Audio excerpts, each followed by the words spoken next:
नमस्कार। आज हम लोग बात करेंगे 12th हाउस के बारे में, 12वें भाव के बारे में। मेरे according 6th house, 8th house और 12th हाउस में से 12th हाउस सबसे इम्पोर्टेंट है।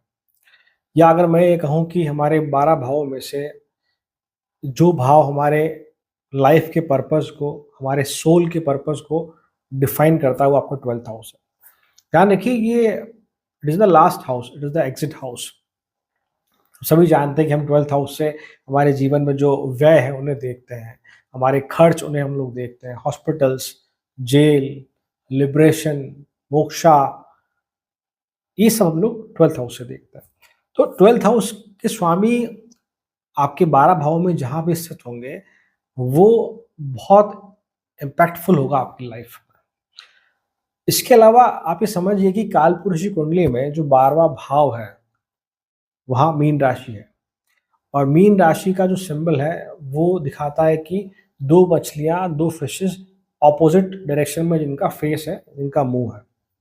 तो इट मीन्स कि 12th हाउस आपको यहाँ कहीं ना कहीं स्टेट ऑफ कंफ्यूजन है वो क्रिएट करते हुए दिखाता है। एक बात तो ये, साथ ही आप ये भी कह सकते हैं कि स्टेट ऑफ कंफ्यूजन ना कहकर कि इस प्रकार का कि आपके पास चॉइसेस होती है। यहाँ पर जहाँ भी 12 लॉर्ड बैठेगा, आपके पास वहाँ चॉइस होगी कि आपको इन दो में से किसी एक को ऑप्ट करना है। This is what 12th house. ध्यान रखिए, 12th हाउस इज व्हाट जो हमारे कई जन्मों का जो कार्मिक बैगेज है, कई जन्मों का जो हमारी सोल यात्रा कह लें आप, या जो हमारी जो आत्मा है, जो नए नए शरीर को अपना रही कई जन्मों से, तो उनके साथ जो भी कार्मिक बैगेज जो एसोसिएटेड है, वो आपका 12th हाउस रिप्रेजेंट करता है। तो डेफिनेटली कहीं ना कहीं जहाँ भी इसकी प्लेसमेंट होगी 12th लॉर्ड की, तो जो भी कार्मिक बैगेज है आपको उसे इस बर्थ में पे करना ही होगा। It's very important, this is the कार्मिक हाउस। तो 12th हाउस के रिजल्ट से आप और मैं बच नहीं सकते, रिमेंबर। साथ ही हमने कहा कि दो पक्ष हैं, फिशेस, जो फिश है उसके दो मुंह हैं, दो डायरेक्शन है। तो 12th हाउस साथ में जहां हमारे लॉसेस को दिखा रहा है, साथ में ये आपके जो इन्वेस्टमेंट है उसे भी हम लोग 12th हाउस से देखते हैं, इसलिए ये बहुत इंपॉर्टेंट बन जाता है। साथ ही ये कि कई जन्मों का जो हमारा विजडम है, हमारा जो एक्सपीरियंस है, उसे हम लोग 12th हाउस से देखते हैं। इवन आप ये भी कह सकते हैं कि हमारा जो शरीर जो है, जो सॉरी हमारी जो आत्मा है, जो नए नए शरीरों में प्रवेश करती है हर जन्म के साथ, तो जो इतने पिछले जन्मों के साथ जो भी ध्यान अर्जित किया है, वो सारा भी हम लोग 12th हाउस से देखते हैं। सो 12th house is very very important in a birth chart, remember that thing. हम लोग बात करते हैं प्रोडिक्शन की। जैसे कि मैंने आपको पहले भी कहा कि जब भी हम लोग 6, 8, 12 के प्रोडिक्शन की बात करते हैं, हमारे लिए लग्न बहुत इंपॉर्टेंट होता है। जो हम कह रहे हैं कि कोई ग्रह, कोई हाउस 12वां है, छठा है या 8वां है, वो फर्स्ट के रेस्पेक्ट में है। सो रिमेंबर, जब भी 6, 8 और 12 की प्रेडिक्शन की बात करें, आप पहले लग्न लॉर्ड की स्ट्रेंथ जरूर चेक कीजिए। अगर चार्ट में लग्न लॉर्ड की स्ट्रेंथ अगर अच्छी है, वो सही राशि में प्लेस्ड है, सही हाउसेज में अगर प्लेस्ड है, तो जो 12वें भाव का जो व्यय है, जो लॉस है, जो एक्सपेंस है, जो कार्मिक बैगेज आपको इस बर्थ में पे करना है, वो काफ़ी हद तक कम हो जाता है, या आप ऐसा कह सकते हैं कि वहाँ थोड़ी सरलता सी आप महसूस करते हैं। दैट इज वॉट फर्स्ट बात। सेकंड बात, आप ये भी चेक करें यहाँ पर सेकंड पॉइंट प्रेडिक्शन के लिए कि 12वें भाव का जो स्थिर कारक है वो शनि है, सैटर्न है, शनि देव है। तो आप चार्ट में सैटर्न की प्लेसमेंट जरूर देखें। अगर चार्ट में सैटर्न वीक है, तो मान के चलिए कि लाइफ में फाइनेंशियल लॉसेस बढ़ते हुए देखे जाएंगे। और सेकंड की जो इमोशनल आइसोलेशन आप कह लीजिए, भावनात्मक रूप से जो दिक्कतें होनी है जीवन में, वो बढ़ती हुई देखी जाएगी। Remember that thing. सो ये दोनों पॉइंट आप जरूर ध्यान रखिए जब भी प्रेडिक्शन की बात करें, लग्न लॉर्ड की स्ट्रेंथ की और एक आपके सैटर्न जो कि आपके स्थिर कारक है। चलिए अब वीडियो को आगे बढ़ाते हुए बात करते हैं 12वें भाव के स्वामी जब अलग अलग भावों में बैठेंगे तो किस प्रकार के फल हमें देखने को मिलेंगे। सुनाओ, यदि 12वें भाव के स्वामी आपके पहले भाव में बैठे हैं, फर्स्ट हाउस में बैठे हैं। फर्स्ट हाउस हमारे सेल्फ को दिखाता है, हमारी इंडिविजुअलिटी को दिखाता है। हमारा जो बेसिक टेम्परामेंट है उसे हम लोग फर्स्ट हाउस से देखते हैं। हमारा फिजिकल अपीयरेंस, हमारा थॉट प्रोसेस हम लोग फर्स्ट हाउस से देखते हैं। तो एक ऐसा स्वामी जो हाउस ऑफ इमेजिनेशन को रिप्रेजेंट करता है, 12th हाउस, लिबरेशन को रिप्रेजेंट करता है, हायर लर्निंग को रिप्रेजेंट करता है, लॉसेस को रिप्रेजेंट करता है। जब वो आपके पहले भाव में आकर बैठता है, तो पहली चीज़ तो ये है कि आपकी जो अप्रोच है प्रॉब्लम्स को सॉल्व करने की, वो बहुत डिफरेंट होती है। जहाँ कोई व्यक्ति किसी परेशानी को देखकर या किसी प्रॉब्लम को देखकर थोड़ा चिंतित हो जाता है, थोड़ा दुखी हो जाता है, शायद आप उसके ऑपोज़िट या सहजतापूर्वक उस प्रॉब्लम के अंदर एंटर होते हुए, उसको सॉल्व करते हुए दिखे जाते हैं। This is the best quality. Second बात की 12th हाउस से हम लोग लॉसेस और हमारे हॉस्पिटल्स देखते हैं। तो जब वो स्वामी आपके पहले भाव में आकर बैठा है, तो you are more prone to diseases, मतलब कि जैसे कहते हैं कि जल्दी बीमार हो जाना, जब मौसम चेंज हुआ इस तरह का, या कोई बीमारी काफ़ी लंबे समय तक चल रही हो, ऐसी कुछ स्थिति बनती हुई दिखी आती है when 12th lord in the first house. ध्यान रखिए 12वें भाव से हम हमारा व्यय देखते हैं, तो ये दिखाता है कि 12वें भाव का स्वामी पहले भाव में है, इट मीन्स कि आपने पिछले जन्मों में बहुत दूसरे लोगों पे पैसा खर्च किया है। हो सकता है वो आपके कलीग हो, आपके आस-पास के, आपके फैमिली वाले लोग हों। तो इस बार ये ज़रूर है कि आप लोगों का पैसा एन्जॉय करते हुए देखे जाते हैं। मेरे कहने का मतलब ऐसा है, इतना सा है कि अगर आप 4-5 फ्रेंड कहीं बाहर जा रहे हैं, तो बहुत स्ट्रॉन्ग पॉसिबिलिटी है कि आपको पे करने का मौका कम मिले। मैं ये नहीं कहता कि पे करने का मौका नहीं मिलेगा, इस तरह से कुछ। या कहीं बार जो फाइनेंस है, फाइनेंशियल साइड जो है, उस प्रकार की हो सकती है कि कम एफर्ट में आपको रिज़ल्ट देखने को मिले, फाइनेंशियल साइड में। अगर आपके लग्न लॉर्ड की स्थिति अच्छी है, तो ये बहुत स्ट्रॉन्ग पॉसिबिलिटी है। 12th हाउस से हमारा शैया सुख भी देखते हैं, हमारा जो कंफर्ट ज़ोन है, उसे हम लोग 12th हाउस से देखते हैं, आप ऐसा कह सकते हैं। तो आप काफ़ी पैसा खर्च करते हुए देखे जाते हैं, अपने कंफर्ट पर, अपने लग्ज़री पर, अपने क्लोज़ वन के लिए, अपनी फैमिलीज़ के लिए, आप ऐसा कह सकते हैं।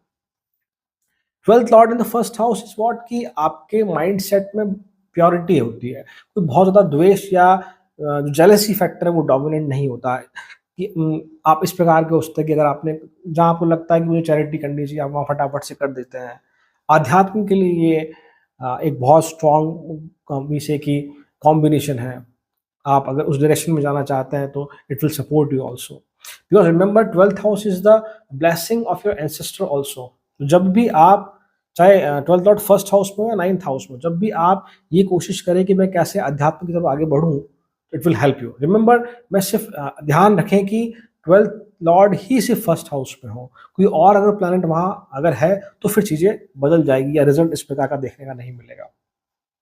12वें भाव से हम लोग फॉरेन लैंड देखते हैं, तो डेफिनेटली आपकी लाइफ में एक बहुत स्ट्रॉन्ग इन्फ्लुएंस होगा फॉरेन कल्चर का, फॉरेन लैंड का, फॉरेन कम्युनिटीज़ का, लैंग्वेजेस का, इस तरह का। मतलब कि आप काफ़ी हद तक प्रभावित होते हुए देखे जाएँगे बाहर के दूसरे कल्चरों को, दूसरी भाषाओं को, उनको सीखने की इच्छा भी हो सकती है आप में, ऐसा हम कुछ कह सकते हैं। एंड द मोस्ट इम्पोर्टेंट या आप ऐसा कह सकते हैं कि जो ब्लेसिंग है आपका इस तरह की कि है ना, your imagination is on the next level. If यदि यहाँ पे मान लीजिए चंद्रमा भी अगर है या बैठ जाते हैं अगर मान लो पहले भाव में, तो फिर जो एक प्योर एंड व्हाट वी से strong imagination power you have, जिसकी वजह से आप फिर फिक्शनल राइटर्स ऐसे कुछ बन सकते हैं, या इस तरह की राइटिंग करते हुए देखे आते हैं, या आप किसी चीज़ को बहुत जल्दी इमेजिन कर लेना, वो सॉर्ट ऑफ थिंग आपको एक एज अ क्वालिटी आपको देखने को मिलती है। आप ये भी कह सकते हैं कि है ना, इवन आपको जो सपने आते हैं, जो ड्रीम्स आते हैं, वो भी इस प्रकार के होते हैं काफ़ी हद तक बहुत ज़्यादा फ़िक्शनल हो। जिसमें जिसमें जो डेली लाइफ़ के कैरेक्टर्स हैं, उनका रोल कम हो, और जो फ़िक्शनल बेस्ड है, उनका रोल बहुत ज़्यादा हो, ऐसा कह सकते हो। अब देखो एक और बात कि 12वें भाव का स्वामी 12th Lord is what? House of expenses. और जब आपके पहले भाव में बैठेगा, तो ये तय है कि सेविंग कर पाना आसान नहीं है आप लोगों के लिए। बट साथ ही सपोर्ट भी करेगा कि अगर आप इन्वेस्टमेंट करते हैं, that is what we say कि मोर फ्रूटफुल। या आप ऐसे भी हो सकते हैं कि जो आप सोचते हो कि मैं सेविंग तभी करूँगा जब मैं एक एप्रोप्रिएट अमाउंट अर्न कर लूँ। मान लीजिए मैं एक्स अमाउंट अर्न करता हूँ, अगर मान लो मुझे लगता है कि नहीं ये तो इनफ नहीं है, तो जब तक मैं 3x पे नहीं जाऊँगा तब तक मैं सेविंग की नहीं सोचता, ऐसा कुछ आप कह सकते हैं। बट हाँ, अगर आप लॉन्ग टर्म सेविंग की तरफ जाते हैं, तो it is a good combination. साथ ही ये एक ऐसा एनवायरनमेंट भी क्रिएट करता है कि जब आप किसी काम को करने की कोशिश करते हैं, तो आप उसमें इन डेप्थ चले जाते हैं बहुत ज़्यादा, जिसकी वजह से आप ऐसा कह सकते हैं कि बहुत सारी एनर्जी वहाँ खर्च हो जाती है and you feel mentally lethargic. अब मानसिक रूप से या दिमागी रूप से आपको फील होता है कि आप काफ़ी ज़्यादा थक चुके हैं। माइट बी फिजिकली आप नहीं थकते हो। 12th हाउस हायर स्पेस को भी दिखाता है। तो यू आर व्हाट वी से, जैसे कि आपकी लाइफ में साइंस हो गया, स्पेस हो गया, यूनिवर्स हो गया, नेचर हो गया, ये बहुत इंपॉर्टेंट रोल प्ले करते हैं। माइट भी आपको अट्रैक्ट करते हुए देखे जाए या फिर आप इनसे रिलेटेड किसी प्रोफेशन में काम करते हुए देखे जाए, ऐसा आप कह सकते हैं। एक और चीज़ कि यदि मान लीजिए कि आपके 12th लॉर्ड यदि केतु के नक्षत्र में है, मतलब कि मघा में है या अश्विनी में है या मूल नक्षत्र में है, तो ये एक स्ट्रॉन्ग प्लेसमेंट है। जैसा मैंने आपको पहले कहा कि आध्यात्म के लिए सपोर्ट करता है, बट ये इतना स्ट्रॉन्ग प्लेसमेंट है कि आप अपने व्हाट वी से कुंडलिनी जागृत जिसे हम कहते हैं, आप उसकी तरफ भी आगे बढ़ते हुए दिखे आते हैं, या वो जो सीक्रेट हिडन पावर है उसे भी आप अनलॉक कर सकते हैं। This is what that strong what we say placement, यदि ये खासकर केतु के नक्षत्र में 12वें भाव का स्वामी अगर आपका हो। साथ ही ये दिखाता है कि जैसा मैंने आपको स्टार्टिंग में कहा कि आप प्रॉब्लम को लेकर आपकी अप्रोच अलग हो सकती है, बट साथ ही ये भी है कि आप लोगों को भी बहुत अलग नज़रिए से देखते हैं। मेरे कहने का मतलब है कि आप पहली बार मिलते हैं, किसी को जज नहीं करते हैं। आप शायद 1, 2, 3, 4 मीटिंग का वेट करते हैं, उसके बाद उसके लिए कुछ परसेप्शन क्रिएट करते हुए देखे आते हैं।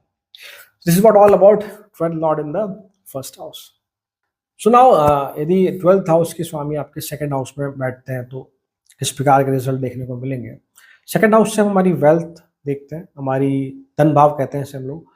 यहाँ से हम लोग हमारी वाणी देखते हैं, हमारी फैमिली देखते हैं और हमारी जो फूड हैबिट्स है वो हम लोग सेकंड हाउस से देखते हैं।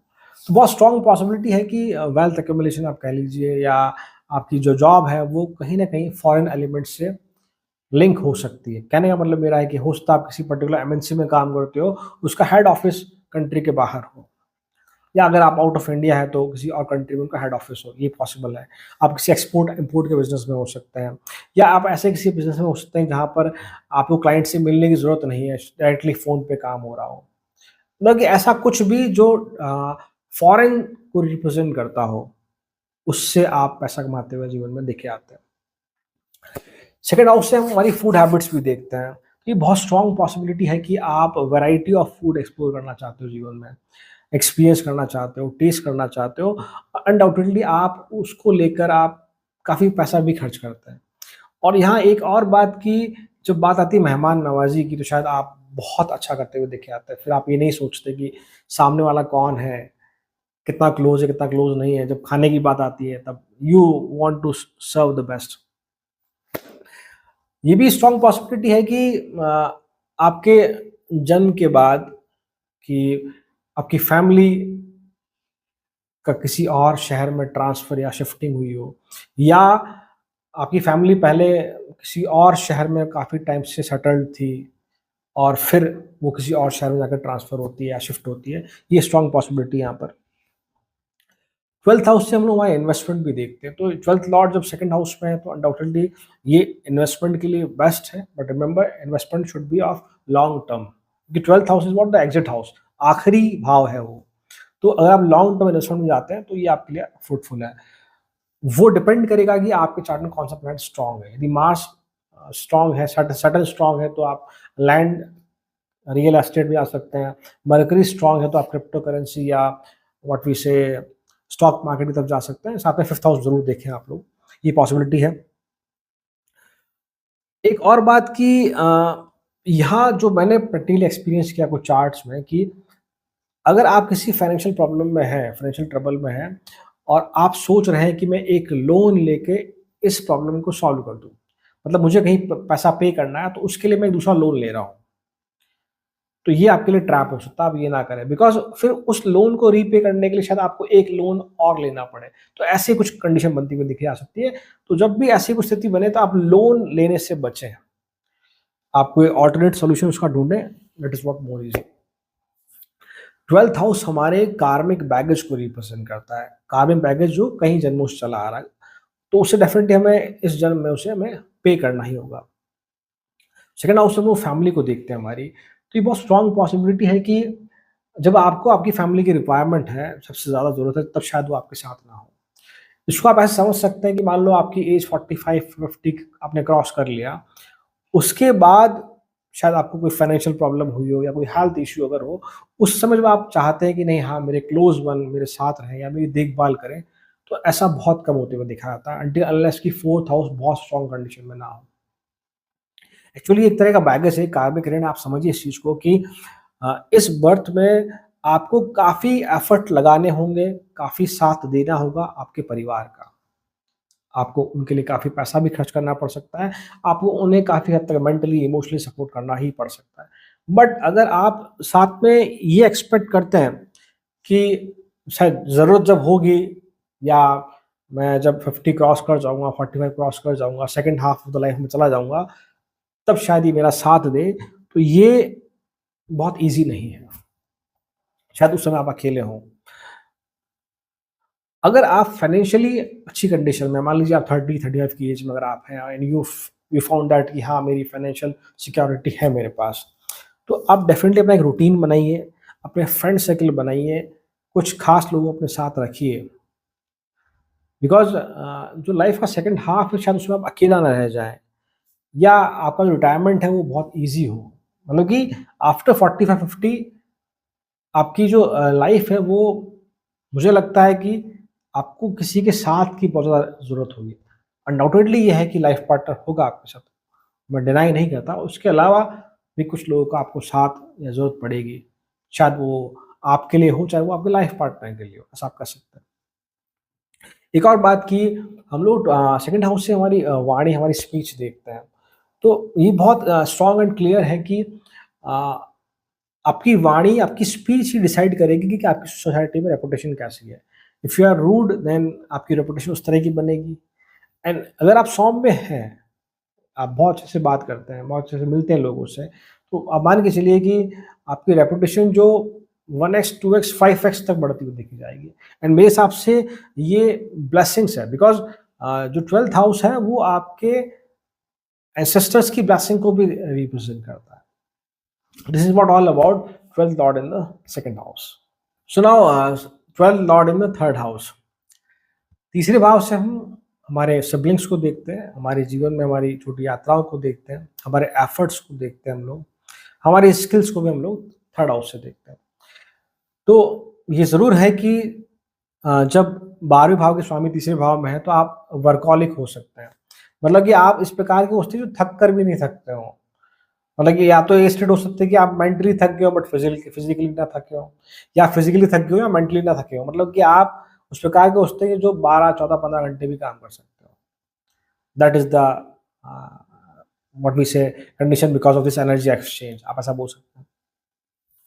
एक और बात कि थर्ड हाउस से हमारे सिबलिंग्स को देखते हैं एंड 12th हाउस आपके लॉसेस को रिप्रेजेंट करता है, आपके कार्मिक बैगेज को रिप्रेजेंट करता है। तो बहुत स्ट्रॉन्ग पॉसिबिलिटी है कि आपकी जो बॉन्डिंग है वो आपके रियल भाई-बहन के बजाय जो आपके सिबलिंग्स हैं, उनसे बहुत अच्छी बनती हुई देखी जा सकती है। थर्ड हाउस से हमारी हम स्किल को भी देखते हैं। तो ये ज़रूर है कि आपके पास कोई ना कोई अगर क्रिएटिव स्किल अगर है और मान लो उस सेम स्किल के कुछ लोग एक ही रूम में हैं, 5-10 लोग एक ही रूम में हैं, तो ज जो अगर और आप उस उन सभी से क्राफ्ट में बहुत अच्छे हैं, तो जो रिकॉग्निशन आपको मिलनी चाहिए, जो नेम फेम आपको मिलना चाहिए, वो बहुत लेट मिलता हुआ देखा जाता है। कई बार शायद ऐसा कह सकते हैं कि नहीं भी मिलता हुआ देखा जाता।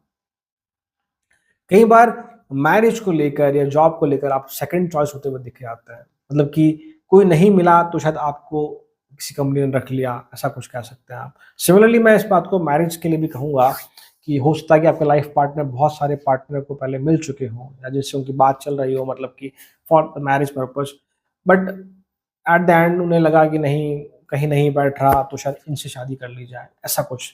That is the second choice आप बोल सकते हैं। 12th हाउस आपके हायर साइड को, हायर लर्निंग को, आपके फॉरेन लैंड को भी दिखाता है। तो जब ये तीसरे भाव में स्थित है तो ये दिखाता है कि यदि आप घर से बाहर जाकर एफर्ट्स लगाते हैं, कहने का मतलब है कि अगर आप घर के बाहर जहाँ आपका जन्म हुआ, उससे किसी और जगह जाकर आप मेहनत करते हैं, करियर को लेकर, किसी और फील्ड को लेकर, तो आप ग्रो करते हुए देखे जाते हैं या आपको वहाँ सक्सेस मिलती हुई देखी जाती है। एक और बात कि 12th हाउस लिबरेशन को दिखाता है, फ्री एग्ज़िट उसको दिखाता है कि जो छोड़ने की प्रवृत्ति है, लेट गो वाली प्रवृत्ति, उसी को रिप्रेज़ेंट करता है। तो मेरी एक एडवाइस है कि यदि आप मान लो किसी एक कंपनी में काम कर रहे हैं एंड इफ यू फील कि हाँ, अगर वहाँ ग्रोथ हो रही है, 10th हाउस सही है तो बहुत अच्छी बात है। बट इफ यू फील कि नहीं 2 साल अभी ग्रोथ नहीं हुई, 30 साल हो जाएगी, 3 साल नहीं हुई, चौथे साल ग्रोथ ग्रोथ हो जाएगी मेरी, तो आप इस डिलेमा में ना रहें। आप किसी एक पर्टिकुलर ऑर्गेनाइजेशन से, एक कंपनी से बहुत ज़्यादा समय तक स्टिक ना रहें। आप फटाफट से स्विच करने की कोशिश करें। तो आपकी जो करियर है, जो ग्रोथ है, वो बढ़ती हुई देखी जाएगी। एक और 12th लॉर्ड इन 3rd हाउस एक ब्लेसिंग है, आप कह सकते हैं कि हम हमारे 3rd हाउस से सबकॉन्शियस माइंड को, हमारे अवचेतन मन को देखते हैं। तो जो 12th लॉर्ड 3rd हाउस में है, तो यदि आपके पास कोई भी स्किल है, अगर रिगार्डिंग टू योर हैंड, कहने का मतलब कि राइटिंग स्किल हो गई, वो ब्लॉगिंग स्किल हो गई, इवन आप स्टोरी टेलिंग भी कह सकते हैं, बिकॉज बिना लिखे तो आप स्टोरी टेल नहीं कर सकते। स्टोरी टेलिंग की स्किल हो गई, या कोई भी फिक्शनल या डिवोशनल राइटर, फिक्शनल मतलब कि जो व्हाट वी से हैरी पॉटर टाइप ऑफ कहानियाँ, डिवोशनल माता जी के या किसी पर्टिकुलर देवी देवता के भजन लिखते हुए देखे आते हैं आप। मीडिया हो गया आपका, सोशल मीडिया भी आप कह सकते हैं। अगर इन फील्ड में अगर आप काम करते हैं, तो डेफिनेटली जो आपकी जो एक इमेजिनेशन स्किल है, कि आप जो बाकी लोग सोच रहे हैं उससे थोड़ा आप हायर लैंडिंग पे सोच रहे हैं, हायर एंड पे सोच रहे हैं, तो डेफिनेटली आप वहाँ बहुत अच्छा करते हुए देखे आते हैं, अगर आप इन प्रोफेशन को चूज़ करते हैं। और जैसा कि आपने कहा स्टार्टिंग में कि 12th हाउस आपके कार्मिक बैगेज को रिप्रेजेंट करता है। तो ये बहुत स्ट्रॉन्ग पॉसिबिलिटी है कि इस जन्म में आपका कार्मिक बैगेज इस प्रकार का है कि 3rd हाउस से हमारे सिबलिंग्स को देखते हैं, तो आपको आपके भाई-बहनों के लिए काफ़ी ज़्यादा एनर्जी खर्च करनी पड़ सकती है। फाइनेंशियली भी हो सकती है, मेंटली भी हो सकती है, फिज़िकली भी हो सकती है। उसकी वजह से कई बार, या उनको आगे ले जाने के लिए जीवन में, उनको आगे भेजने के लिए जीवन में, शायद कई बार ऐसा हो सकता है कि आप पीछे रह जाएँ या आप खुद को समय नहीं दे पाएँ, आप ऐसा कुछ कह सकते हैं। This is what 12th and 3rd house. And the best remedy if you feel any type of problem of this placement is what, कि आप धार्मिक यात्राएँ करें। बिकॉज़ ये ज़रूर है कि आप जब कोई भी छोटी-मोटी यात्रा करते हैं, आप ब्रेक लेते हैं, तो वो आपको सैटिस्फैक्शन और साथ-साथ एक ऐसी ऐसी कंडीशन की टाइप ऑफ रीबर्थ, कि आप 3 दिन आप कहीं घूम के आए, धार्मिक यात्रा पे जाके आए, तो फिर एनर्जी इतनी एक्सट्रीमली चैनलाइज़ होती है कि हाँ, now you are in the state of what come back. फिर आप वापस से अच्छे से काम करते हुए दिख आते हैं। This is what all about 12th lord in the 3rd house. So now 12th lord in the 4th house. चौथे भाव से हम हमारी सुख संपन्नता, हमारी मदरलैंड, हमारे जीवन में जो समृद्धि है, हमारे जो एसेट्स हैं, व्हीकल्स है, हमारा घर, और हमारी जो द मोस्ट इम्पोर्टेंट द शांति, पीस, उसे हम लोग चौथे भाव से देखते हैं। When the house of losses, जो व्यय भाव का स्वामी आपके जब चौथे भाव में आकर बैठेगा, तो क्या पॉसिबिलिटीज है? पहले तो ये स्ट्रॉन्ग पॉसिबिलिटी है कि शायद कम एज में ही आपको शायद घर छोड़ के कहीं दूर जाना पड़े कमाने के लिए या पढ़ने के लिए, आप ऐसा कह सकते हैं, ये पॉसिबिलिटी है। साथ ही ये भी दिखाता है कि 12th हाउस से हम लोग हमारे बेड प्लेजर को देखते हैं, हमारी सैया सुख को देखते हैं हम लोग। हमारी लाइफ में जो हायर एंड है, हमारा आध्यात्म की कितनी ग्रोथ है, वो 12th हाउस से देखते हैं। तो ये काफ़ी स्ट्रॉन्ग पॉसिबिलिटी है कि आप इस प्रकार के कुछ हो सकते हैं जो अपनी फैमिली लाइफ को, अपनी व्हाट वी से जॉब लाइफ को अलग रखते हो, या इस प्रकार के कि आप अपनी लाइफ में व्हाट वी से प्राइवेसी बहुत पसंद करते हो। आप नहीं चाहते कोई मुझे आके इंटरप्ट करे। इसको आप ऐसे भी ले आ सकते हैं आगे कि यदि आप कभी एंग्जायटी में हैं, डिप्रेशन में हैं, तो आप चाहते हैं कि मुझे अकेला छोड़ दिया जाए। देन यू फील कि हाँ, अब चीज़ें सही हो सकती है, या आप वहाँ से रिकवर होते हुए देखे आते हैं। 12th हाउस से हम लोग हमारे फॉरेन सेटलमेंट को भी देखते हैं, तो यहाँ पॉसिबिलिटी है कि आप फॉरेन सेटल हो सकते हैं। यदि 9th लॉर्ड अगर बहुत अच्छी स्थिति में है, तो मान के चलिए कि आप definitely because of this placement आप फॉरेन लैंड की तरफ सेटल हो सकते हैं। अब हमने बात करी कि हम चौथे भाव से हमारे होमलैंड को देखते हैं।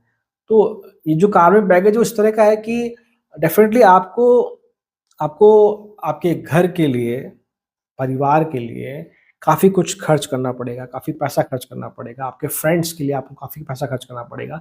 कहने का मतलब है कि बहुत कम स्थिति ऐसी आएगी जब आपके जो जस्ट क्लोज़ वन है, आप चाहे आप भाई-बहन कह लीजिए, शायद वो सपोर्ट करते हुए दिख जाएँ, बजाय शायद आपको उन्हें सपोर्ट करना पड़ेगा, आप ऐसा कह सकते हैं।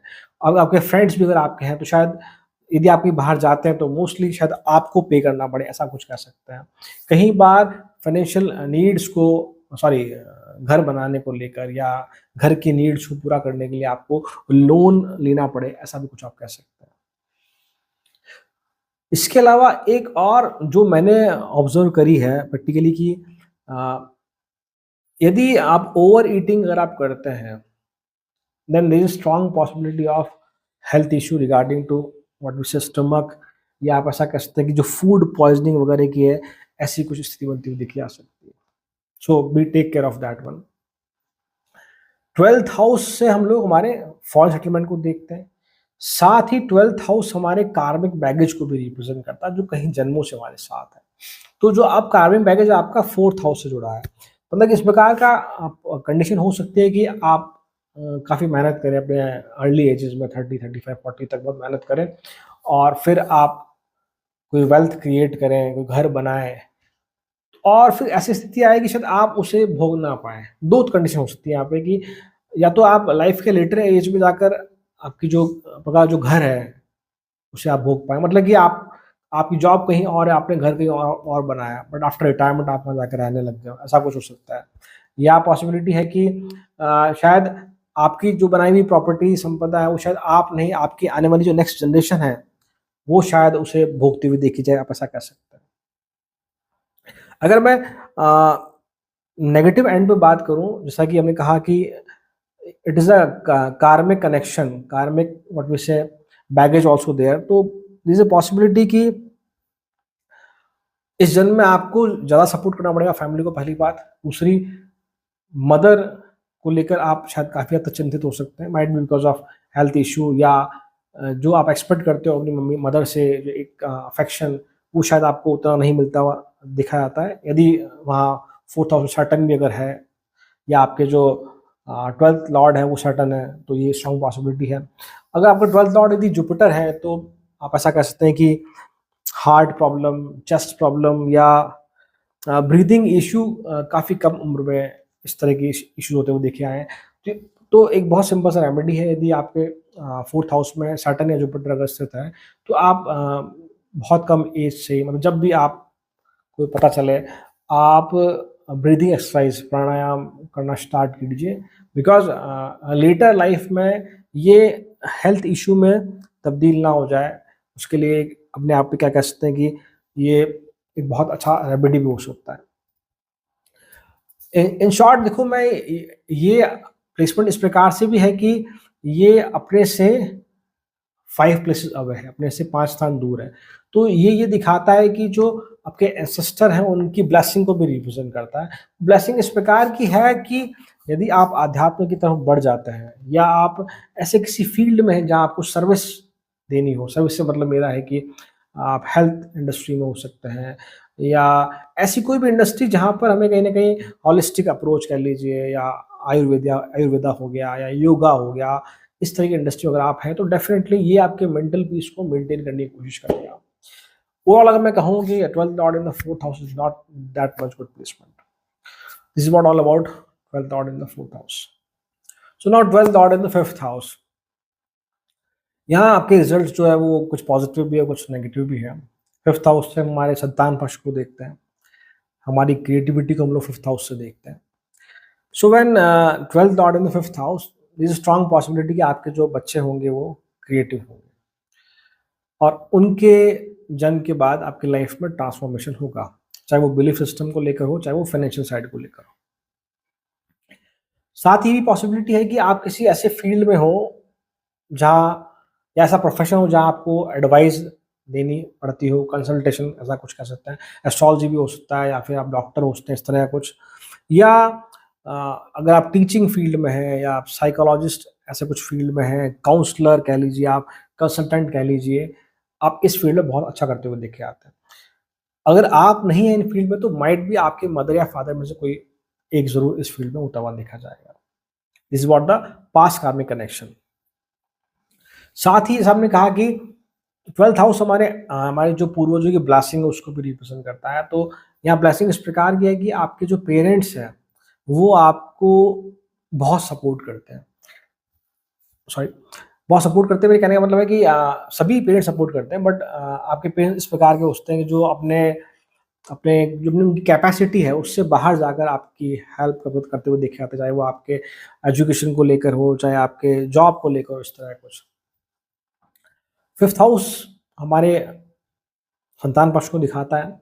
तो प्रोजेनी को लेकर या आपके बच्चों को लेकर आप काफ़ी पैसा खर्च करते हुए देखे आते हैं। इनिशियली ये पॉसिबल है कि संतान प्राप्ति के लिए शायद आपको सिज़ेरियन या ऐसा कुछ, या वहाँ पर काफ़ी आपके मेडिकल एक्सपेंसेस होते हुए देखे आते हैं।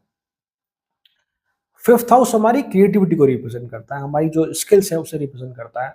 हमारा जो एक वो साइड जहाँ 9 टू 5 जॉब के अलावा जो दूसरा साइड है कि हाँ, मैं अपनी हॉबीज़ पे काम करता हूँ, मैं अपनी क्रिएटिव स्किल पे काम करता हूँ, उसको हम लोग फिफ्थ हाउस से देखते हैं। तो इस प्रकार का कुछ कि अ, आप पे कोई क्रिएटिव स्किल डेफिनेटली होगी 12th lord in the fifth house. आप ज़रूर देखिएगा आपके पास क्या है, क्या आपको ब्लेसिंग मिली है। बट उस क्रिएटिव स्किल की हेल्प से पैसा कमाना या उसको एज़ ए करियर बनाना बहुत ईज़ी नहीं है आप लोगों के लिए। या अगर होता है तो भी वो बहुत एफर्ट्स के बाद होता है। मान के चलिए कि अगर आप अपनी क्रिएटिविटी या आपकी जो हॉबी है, यदि आप उसको आपके प्रोफेशन से जोड़ लें या उसको अगर आप करियर बना लें, then it is a type of a blessing, आप ऐसा कह सकते हैं। ये भी स्ट्रॉन्ग पॉसिबिलिटी है कि जैसा कि 12th हाउस आपके इमेजिनेशन को दिखाता है। तो व्हाट वी से in the initial year of your life, जब आप टीनेज तक हैं या आप स्कूल कॉलेज तक आप हैं, तब तक आपका एक स्ट्रॉन्ग अट्रैक्शन हो सकता है स्पेस को लेकर, यूनिवर्स को लेकर, नेचर को लेकर, प्लैनेट्स को लेकर, एरोनॉटिकल साइंस को लेकर, रॉकेट्स को लेकर, मतलब वो चीज़ें आपको बहुत ज़्यादा अट्रैक्ट करती हुई दिखी आती है। साथ ही एक ब्लेसिंग और है यहाँ पर, जो आपके व्हाट वी से 12th in the 5th house है तब, कि जैसा आप अपने पेरेंट्स को ट्रीट करेंगे, ठीक वैसा ही आपके जो बच्चे हैं, आपकी जो नेक्स्ट जनरेशन है वो आपको ट्रीट करेगी। अब मैंने इसे ब्लेसिंग ही कहा है, because if you treat well then वो भी आपको अच्छा ट्रीट करेंगे। ट्रीट करने से मतलब मेरा सिर्फ़ ये नहीं है कि बातचीत तक, मैं बात कर रहा हूँ mental support, financial support, emotional support की। कि जब आप एक उम्र में पहुँच जाएँगे, 50 के आस-पास जब आप पहुँच जाएँगे या उससे आगे चले जाएँगे, तब आपके जो बच्चे हैं वो आपके लिए एज़ अ ब्लेसिंग हो सकता है। सो मेरे हिसाब से family is very important part of your life, even for the everyone, so that's why I am saying it is the blessing. One more thing, यदि आपके 12th लॉर्ड यदि मरकरी है या सैटर्न है या मार्स है, तो आप टेक्निकल फील्ड में बहुत अच्छा करते हुए देखे आते हैं। साथ ही अगर आप मरकरी और सैटर्न या मार्स है, तो यदि आप इस फील्ड के साथ यदि आपकी कोई क्रिएटिविटी है, कोई हॉबी है, तो उसको आप एज़ अ करियर ले जाएँ। It will definitely help you a lot. This is what all about 12th lord in the 5th house. 12th lord in the 6th house, मतलब कि लॉर्ड आपके हाउस ऑफ इमेजिनेशन का आपके daily routine के house में अगर आके बैठता है। हम लोग 6th हाउस से हमारा डेली रूटीन देखते हैं। 6th हाउस से हम हमारे रोग, रिपू और ऋण, इन तीनों को हम लोग देखते हैं। तो ये तय है कि ये एज़ ए विपरीत राजयोग अगर यहाँ पे काम करता है, तो उससे क्या हो सकता है कि इस प्लैनेट की दशा अंतर्दशा में या गोचर के दौरान यदि आपका कोई कोर्ट केस चल रहा हो, यदि आपके कोई हेल्थ इश्यूज़ हैं या कोई आपके अगेंस्ट प्लानिंग प्लॉटिंग कर रहा है, इस प्रकार के कुछ लीगल इश्यूज़ अगर आपकी लाइफ में चल रहे हैं, तो उस टाइम पे सॉर्ट आउट होते हुए दिख जाता है। This is what this condition of विपरीत राज योग यहाँ पर ये है। अगर हम लोग बात करें तो 12th lord in the 6th house ये रिप्रेजेंट करता है कि यहाँ जब छठे भाव में बैठेगा तो आपके 12वें भाव को देखेगा, तो यहाँ स्ट्रॉन्ग पॉसिबिलिटी है कि आप फॉरेन ट्रैवल या फॉरेन सेटलमेंट, चाहे भले ही वो कुछ समय के लिए ही क्यों ना हो, just for the job purpose, ये स्ट्रॉन्ग पॉसिबल है। अगर 9th हाउस थोड़ा सपोर्ट कर जाए यहाँ पे तो परमानेंट फॉरेन सेटलमेंट भी यहाँ पॉसिबल है when the 12th and the 6th house. यदि आप किसी ऐसे फील्ड में हैं, प्रोफेशन को लेकर हम बात करें जहाँ कंसल्टेशन हो या एडवाइस देने का काम हो, तो बहुत अच्छा आपके लिए है ये। साथ ही 6th हाउस से संबंधित कोई फील्ड हो, जैसे कि व्हाट वी से मेडिकल इंडस्ट्री हो गई, या सीए, बैंकर्स, या आप कह लीजिए कि व्हाट वी से लॉयर्स, इस तरह का फील्ड में अगर आप हैं तो बहुत अच्छा है ये कॉम्बिनेशन। और डेफिनेटली यू फील कि ड्यूरिंग दशा अंतर्दशा ये अगर आप करियर ऑप्ट करते हैं या चूज करते हैं तो डेफिनेटली एक्सेल करेगा, it is sure about. 6th house में जब 12वें भाव का स्वामी बैठा है तो एक और कि जो आपकी हॉबी है, यदि आप उससे भी करियर की तरफ ले जाते हैं या उसमें अपना करियर बनाने की कोशिश करते हैं तो भी अच्छा प्लेसमेंट है। Because remember 12th house is what the house of imagination. जब एक इमेजिनेशन हाउस का स्वामी आपके डेली रूटीन, आपके day to day life routine में आके बैठेगा तो वो ये तो क्लियर करता है, ये तो एक आपको ब्लेसिंग की तरह देता है कि आप अगर कोई हॉबी रखते हैं, चाहे वो क्रिएटिविटी ही क्यों ना हो, कोई आपके पास अगर स्किल है आपके पास, तो उसमें जो एक क्राफ्ट रिक्वायर्ड है, एक हायर इमेजिनेशन रिक्वायर्ड है, वो आपको जरूर प्रदान करता है। तो उसको अगर आप व्हाट वी से यूज करते हैं एज ए करियर तो ये बहुत अच्छा प्लेसमेंट है। मैं नेगेटिव साइड की यहाँ बात करूँ तो पहली बात तो ये है कि मैं यही कहूँगा आपको कि पार्टनरशिप का बिजनेस आप ना करें, या आपको बिजनेस अगर आप कर रहे हैं तो पार्टनरशिप आसान नहीं है आपके लिए। मेरे कहने का मतलब ये है, if 7th Lord is not in the good condition. But हाँ, किसी भी पार्टनरशिप को चलाने के लिए, चाहे वो बिजनेस पार्टनरशिप हो या मैरिज पार्टनरशिप हो, आपको पेशेंस रखना सीखना होगा। बिकॉज ध्यान रखें, बिकॉज कि ये 7th हाउस से 12th है, ये छठा भाव जो है वो सप्तम स्थान से 12वां भाव है। तो ये दिखाता है कि अगर आप पेशेंस नहीं रखते हैं, अगर आप अपने पार्टनर को प्रॉपरली टाइम नहीं देते हैं, चाहे वो बिजनेस पार्टनर हो चाहे लाइफ पार्टनर हो, तो फिर ये यहाँ प्रॉब्लम क्रिएट होता हुआ दिखाया जाता है। साथ ही एक और की समय पहले भी कहा आपको कि अगर सेल्फ एम्प्लॉयमेंट अगर आप लाइफ में ऑप्ट करते हैं then it is a very very good combination.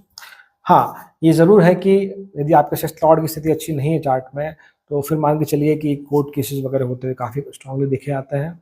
और एक कुछ इस तरह का हेल्थ इश्यू जो काफ़ी समय तक डायग्नोज ना हुआ हो, एट अ मोमेंट डायग्नोज होता है और फिर वहाँ थोड़ी दिक्कत होती हुई देखी जा सकती है। But 12th lord in the 6th house, अगर मैं ओवरऑल बात करूँ तो मेरे हिसाब से ये ज़्यादातर आप इसे पॉजिटिव ही कंसिडर करें। It is not that much negative placement. This is what all about 12th lord in the 6th house. So now 12th lord in the 7th house. 7th house से हमारी लाइफ में marriage, partnership, social circle, हमारे अलावा जो society है उसे हम लोग देखते हैं। सोसाइटी के लिए हमारी रिस्पॉन्सिबिलिटीज हम लोग 7th हाउस से देखते हैं। 12th house Lord is what, Lord of आपके व्यय स्थान का स्वामी कह लीजिए आप। 12वें भाव से हम लिबरेशन देखते हैं, एक्सपेंडिचर देखते हैं, और वहाँ से हम लोग इन्वेस्टमेंट भी देखते हैं। तो जो 12th लॉर्ड 7th हाउस में है तो एक स्ट्रॉन्ग पॉसिबिलिटी है कि जो आपके स्पाउस हो या आपका लाइफ पार्टनर जो है वो किसी फॉरेन लैंड से हो सकते हैं। फॉरेन लैंड से मतलब मेरा कि किसी और कम्युनिटी से हो सकते हैं, वो किसी और स्टेट से हो सकते हैं, किसी और कंट्री से हो सकते हैं, या किसी और कल्चर से हो सकते हैं। स्ट्रॉन्ग पॉसिबिलिटी है। साथ ही ये भी दिखाता है कि माइट बी आफ्टर मैरिज आप अपने लाइफ पार्टनर के साथ किसी और शहर में शिफ्ट होते हुए देखे जाएं। This is the possibility also. यदि आपके लाइफ पार्टनर वो भी अगर वर्किंग है, मतलब कि अगर आप दोनों वर्किंग है, तो देयर इज अ पॉसिबिलिटी कि कुछ समय के लिए आप शायद दोनों अलग अलग शहरों में काम करते हुए देखे जाएं। When 12th lord in 7th house, आप किसी ऐसे बिजनेस में हो सकते हैं जहाँ एक्सपोर्ट इंपोर्ट की बात हो, या आप ऐसी कंपनी में हो सकते हैं जहाँ पर जिनका हेड ऑफिस किसी और कंट्री में हो, आप ऐसा बोल सकते हैं।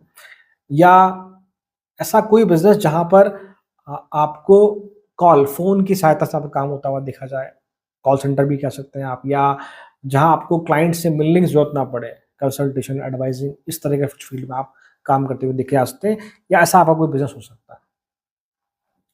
12th हाउस लॉसेस को भी दिखाता है। ये लेट गो वाला जो भाव है, ये हम 12th हाउस से देखते हैं। हमारी लाइफ में जो हॉस्पिटल्स एक्सपेंसेस है वो हम 12th हाउस से देखते हैं। तो यदि आपका 7th लॉर्ड अगर चार्ट में अच्छा नहीं है, 7th हाउस अगर स्ट्रॉन्ग कंडीशन में नहीं है, तो इट इज स्ट्रॉन्ग पॉसिबिलिटी कि आपकी सगाई या आपकी मैरिज टूट सकती है। स्ट्रॉन्ग पॉसिबिलिटी है if 7th Lord is not in the good condition. तो ध्यान रखिए, ये 12वें से 8वां स्थान है, 8th हाउस है। तो वो एक ये भी चीज़ दिखाता है कि after marriage there are lot of transformations. Transformation से मतलब कि चाहे वो आपके बिलीफ सिस्टम को लेकर हो, इमोशनल साइड को लेकर हो, आपके माइंडसेट को लेकर हो, या स्पिरिचुअल ग्रोथ को लेकर हो। बट हाँ, डेफिनेटली मैरिज के बाद आपकी लाइफ में काफ़ी चीज़ें बदलती हुई देखी जाएगी। और इवन ये भी मेरा कहना शायद काफ़ी हद तक गलत गलत ना हो कि आपका जो जो सोचने का तरीका है, शायद वो भी काफ़ी हद तक मॉड्यूलेट होता हुआ या एम्पलीफाई होता हुआ देखा जाएगा after marriage, because it is what 8th of the 12th house. यदि आपके 12th लॉर्ड को चंद्रमा या मरकरी रूल करते हैं अगर, तो देयर इज स्ट्रांग पॉसिबिलिटी कि आपके लाइफ पार्टनर को घूमना बहुत पसंद हो, या आप ऐसा कह सकते हैं कि आप शादी के बाद, मैरिज के बाद आप काफ़ी जगह अपने लाइफ पार्टनर के साथ घूमने जाते हो या एक्सप्लोर करते हो, इस तरह आप कुछ कह सकते हैं। One more thing, when 12th lord in 7th house, मैं आपको बिजनेस के लिए मना करूंगा, not because of the losses, वो नहीं। Actually 12th house is what the it is the house of higher learning and higher imagination.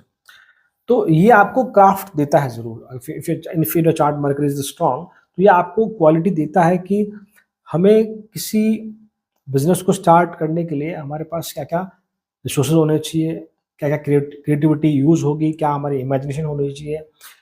तो एक जो रोड मैप तैयार करते हैं हम लोग किसी बिजनेस को एग्जीक्यूट करने के लिए, वो डेफिनेटली आपके पास होगा, डेफिनेटली आपके पास होगा। बट फिर एक फ्रीक्वेंसी वाला पार्टनर मिलना जिसके साथ आप बिजनेस कर सको, ये आसान नहीं है। मान लो अगर आप किसी बिजनेस अगर करते भी अगर मान लो है, तो फिर जो आपके दिमाग में एग्जीक्यूशन को लेकर, किसी प्लान को लेकर, बिजनेस को लेकर एक जो रोड मैप, एक माइंड मैप आपने बना रखा है, उसे आप अपने पार्टनर से शेयर करें और उन्हें कन्विंस कर पाएँ, समझा पाएँ कि हाँ, मैं ऐसा सोच रहा हूँ, ऐसा कुछ होगा, वो आसान नहीं है। तो वहाँ फिर जो वैचारिक मतभेद है वो बढ़ते हुए देखे जाते हैं। That's why I am saying कि आप बिज़नेस करें तो या तो अपने लाइफ पार्टनर के साथ करें, या आप सेल्फ एम्प्लॉयमेंट या खुद से ही आप करें। Then it is a good thing. Overall अगर हम बात करें, it is what good placement in the 12th lord in the 7th house. So this is what all about 12th lord in the 7th house. So now 12th lord in the 8th house, मतलब कि आपके 12वां भाव, मतलब कि Lord of isolation, Lord of losses, Lord of expense is what in the house of secret and sudden events. हम अष्टम स्थान से हमारी लाइफ में जो भी सीक्रेट और सडन इवेंट्स उन्हें हम लोग देखते हैं, हमारे इन लॉस को हम लोग देखते हैं, हमारे लाइफ पार्टनर की वेल्थ को हम लोग वहाँ से देखते हैं। तो यहाँ मैं इसे कोई बहुत नेगेटिव प्लेसमेंट नहीं मानता, पहली बात तो it is more than average placement. हाँ, यदि आपके 12th लॉर्ड 8th हाउस में एग्जॉल्टेड है, then which I practically experience, then आपके इन लॉज की हेल्थ, क्या उनकी फैमिली में हेल्थ इश्यूज बढ़ते हुए देखे जाता है। अगर 12th लॉर्ड आपके वहाँ डेबिलिटेड है, नीच अवस्था में है 8th हाउस में, तो आपके इन लॉज की तरफ से आपको सपोर्ट मिलता हुआ देखा जाता है। और वहाँ अगर उनके पहले से कोई हेल्थ इश्यूज हैं, तो वो आफ्टर मैरिज, आपकी शादी के बाद रिकवर होते हुए दिख जाता है। This is what my practical experience. So now when 12th lord is in the 8th house, तो ये प्लेसमेंट बहुत अच्छा है हायर लर्निंग के लिए, इमेजिनेशन के लिए। मतलब कि आप किसी ऐसे फील्ड में जहाँ आपको बहुत ज़्यादा मेंटल एनर्जी की रिक्वायरमेंट है, रिसर्च हो गया, डीप साइंस हो गया, एस्ट्रोलॉजी, ऑकल्ट साइंस, तो आप वहाँ बहुत अच्छा करते हुए देखे आते हैं। Psychiatrist, psychology. एक्चुअली मैं इसलिए कह रहा हूँ यहाँ पे, देखो 10th हाउस अगर 8th हाउस में है, 10th लॉर्ड 8th हाउस में, तब भी हम यही बात होती है कि आप इन फील्ड में अच्छा कर सकते हैं। बट यहाँ एक बहुत ब्लेसिंग है, वो ये है कि एक तो कि एस्ट्रोलॉजी पढ़ना या किसी डीप रिसर्च फील्ड को पढ़ना और पढ़ के किसी को बता देना, this is a different thing. और एक कि पढ़ के उसमें क्या बारीकियाँ हैं, क्या उसकी माइन्यूटनेस है, वो जो लिखा है वो लैंग्वेज क्या है, और एक उसका इंटरप्रिटेशन, उसकी डिकोडिंग क्या है, उनमें फ़र्क समझ पाना। This is what 12th taught in the 8th house.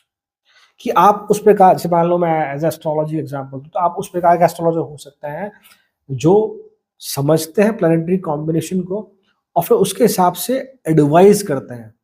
Because मेरे हिसाब से astrology is not just the prediction, मेरे हिसाब से advice is the more important then the prediction.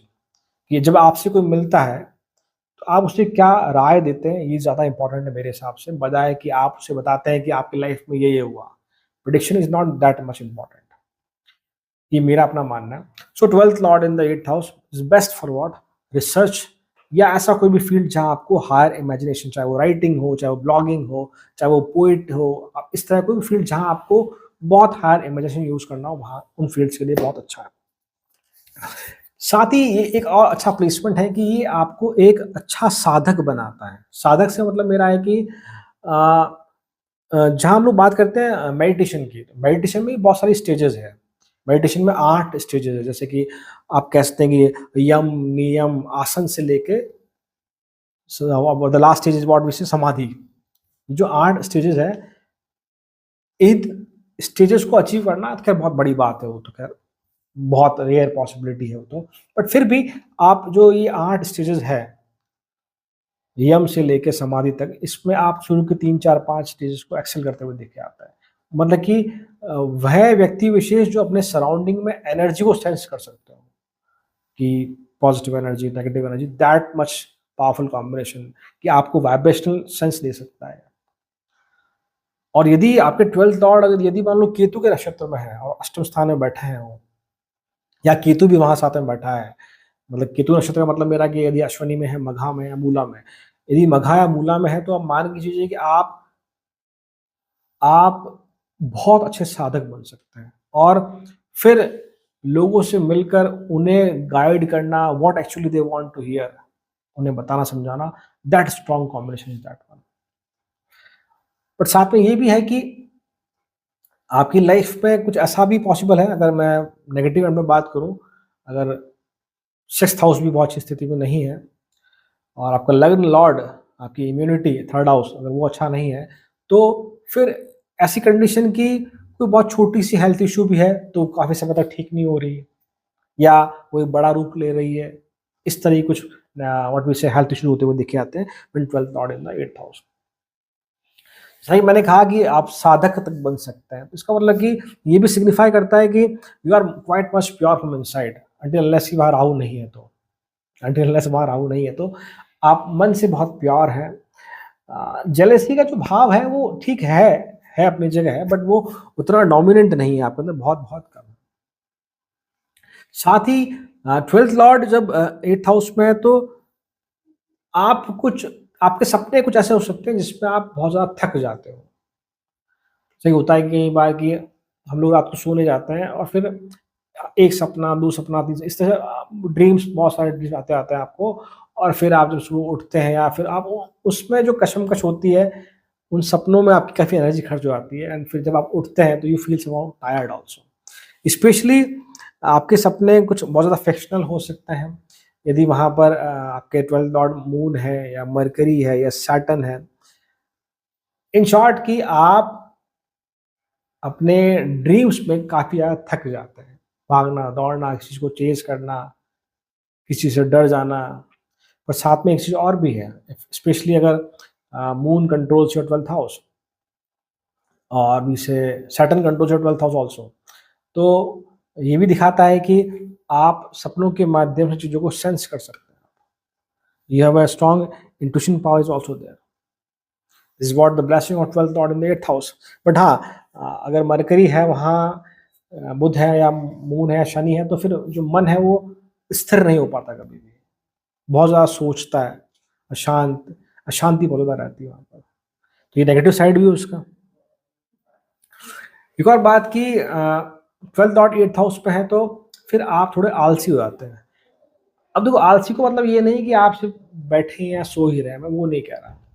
आलसी का मतलब इस प्रकार से है कि आपके दिमाग में बहुत सारी चीज़ें हैं, बहुत सारे प्लान्स हैं आपके दिमाग में, बट उन्हें कैसे एग्ज़ीक्यूट करना है, ये प्रैक्टिकली या धरातल पे नहीं आ पाता। That sort of we say laziness is there. Joint assets को मैनेज कर पाना is not easy for you. Means यदि आप अपना पैसा किसी को देते हैं या किसी का पैसा आप लेके मैनेज करने की कोशिश करते हैं, चाहे वो आपके पार्टनर ही क्यों ना हो या अपने एसेट्स उनको दे दें या उनके एसेट्स अगर आप ले लें या साथ में जॉइंटली अगर आप मैनेज करने की कोशिश करें, इट इज़ प्रॉब्लमैटिक। आपको डेफ़िनिटली वहाँ कुछ ना कुछ फाइनेंशियल लॉस ही होता हुआ देखा जाएगा।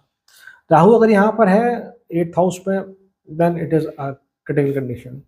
क्रिटिकल से मतलब फिर काफ़ी ज़्यादा दिक्कतें हो सकती है, कुछ आपको ऐसे हेल्थ इश्यूज़ हो सकते हैं लोअर बॉडी पार्ट में, जो बहुत समय ले लें सही होने में।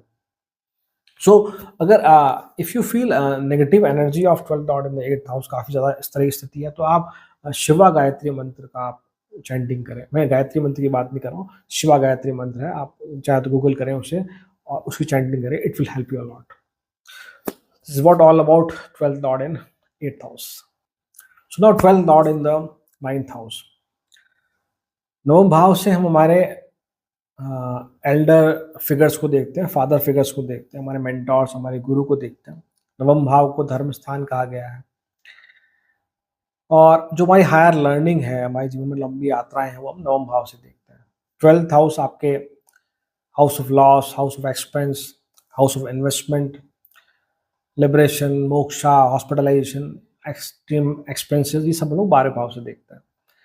तो 12th लॉर्ड आपके 9th हाउस में है, आपके भाग्य भाव में है। 9th हाउस से हम हायर लर्निंग देखते हैं, हमारी लाइफ में जो वाइब्रेशन है हमारी, कि हम किस प्रकार से एनर्जी को सेंस करते हैं। तो ये बहुत स्ट्रॉन्ग पॉसिबिलिटी है कि आप आपके सराउंडिंग में नेगेटिव एनर्जी और पॉजिटिव एनर्जी को सेंस कर पाते हो। अब एनर्जी को आप लोगों के माध्यम से भी कह सकते हैं कि आप जज कर पाते हो कि हाँ, ये व्यक्ति सही नहीं है, ये व्यक्ति सही है, इस प्रकार से भी कह सकते हो। कई बार आपको आभास भी होता हो सपनों के माध्यम से या जिसे हम इंट्यूशन पावर कहते हैं, वो भी स्ट्रॉन्ग होती हुई देखी जाती है when 12th lord in the 9th house. साथ ही you are more believing in karma theory, मतलब कि आप ऐसा मानते हैं कि भाग्य उतना कुछ रोल प्ले नहीं करता लाइफ में। Luck is not a thing. अगर आप कर्म करेंगे, if you put more hard and hard effort, तो आप लाइफ में चीज़ें अचीव कर पाएँगे। ऐसी आपकी एक क्या कह सकते हैं कि विचारधारा हो सकती है। और एक और बात कि देयर इज़ स्ट्रॉन्ग पॉसिबिलिटी कि जब आप अपने घर से दूर जाकर अपने करियर की ग्रोथ की बात करते हैं, तो वहाँ शायद आपका करियर ज़्यादा अच्छा होता हुआ दिखता है। और यदि आप किसी ऐसे फील्ड में जहाँ पर space science, medicine, microbiology, human behaviour, space science, aeronautics, ऐसे किसी फील्ड में अगर आप हैं, तो आप बहुत अच्छा करते हुए देखे जाते हैं। साथ ही मतलब कि मैंने कहा मेडिसिन, इसके अलावा ऐसा कोई फील्ड जहाँ एडवाइस देनी हो, कंसल्टेशन देना हो, उस तरह के फील्ड में अगर आप हैं, तो it is a good placement. ये प्लेसमेंट ऐसा कुछ दिखाता है, जैसे कि हम ये भाग्य भाव में आपके और 12th हाउस आपके किसी न किसी कार्मिक बैगेज को रिप्रेजेंट करता है, जो कई जन्मों से आपके साथ है। और उस कार्मिक बैगेज को, उस कार्मिक ऋण को आपको इस जन्म में उस पर्टिकुलर हाउस के माध्यम से पे करना होगा, जहाँ ये बैठेगा, 12वें भाव का स्वामी। तो ये दिखाता है कि कहीं न कहीं आपका जो लक है, उसको आप ऐसे कह लीजिए कि आपका जो लक है, वो सपोर्ट नहीं करता। सपोर्ट से मतलब कि या साथ नहीं देना, इस तरह का मतलब कि जैसे मान लीजिए कि एग्ज़ाम्पल के फॉर्म में अगर हम कहें you are just a step away, आप सिर्फ एक स्टेप आगे या एक स्टेप पीछे रह जाते हैं। मान लो कि स्कूल में मान लो कि आप किसी टेस्ट के लिए प्रिपेयर करके गए, मान लो मैम ने कहा कि टीचर ने कहा कि कल टेस्ट होगा, आप प्रिपेयर करके गए, टेस्ट की आपने अच्छी खासी प्रिपरेशन करी और अगले दिन टेस्ट नहीं हुआ, ऐसा कुछ हो सकता है।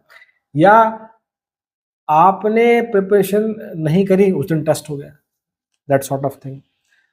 इसको आप ऐसा भी कह सकते हैं कि आपको कोई चीज़ पसंद आई मान लो और आप उसे ऑनलाइन ऑर्डर करने गए किसी पर्टिकुलर ऐप के थ्रू, फिर आपने वहाँ देखा कि वो आउट ऑफ स्टॉक हो गया।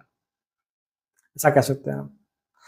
या आप किसी गवर्नमेंट ऑफिस में गए किसी काम के लिए, जब तक आप पहुँचे वहाँ लंच ब्रेक हो गया या फिर वो ऑफिस बंद हो गया, ऐसा कुछ।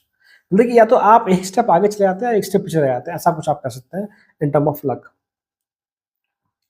आगे हम बात करें, हाँ, 9th हाउस से हमारे फादर को भी देखते हैं, तो 12th lord in 9th house is what, कि फादर की कुछ प्रॉपर्टी को लेकर इश्यू होते हुए देखे जा सकते हैं, या फादर की प्रॉपर्टी या फादर को कोई फाइनेंशियल लॉस होता हुआ दिखा जाता है उनके किसी क्लोज वन के थ्रू। फैमिली में ही कोई है जो जिनकी वजह से आपके पिता को कोई ना कोई लॉस हो गया हो, ऐसा आप कह सकते हैं।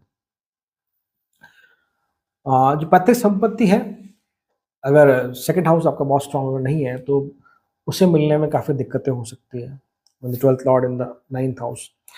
और एक अगर हम बात करें यहाँ की बहुत बहुत इंटरेस्टिंग बात भी है कि आप अपने पिता के साथ घर में एक कमरे में आप कितने ही उनसे आप डिबेट कर लें, कितने ही उनसे वैचारिक मतभेद रख लें आप उनसे, कितना ही उनके अगेंस्ट चले जाएँ या वो आपके अगेंस्ट बोल लें। बट जब बात पब्लिकली होती है, तो आप फिर से दोनों साथ हो जाते हैं। This is what interesting placement, कि आप भले ही अंदर आपस में कैसे भी रहें आप, बट पब्लिकली आप अपने पिता को और आपके पिता आपको सपोर्ट करते हुए दिखे आते हैं।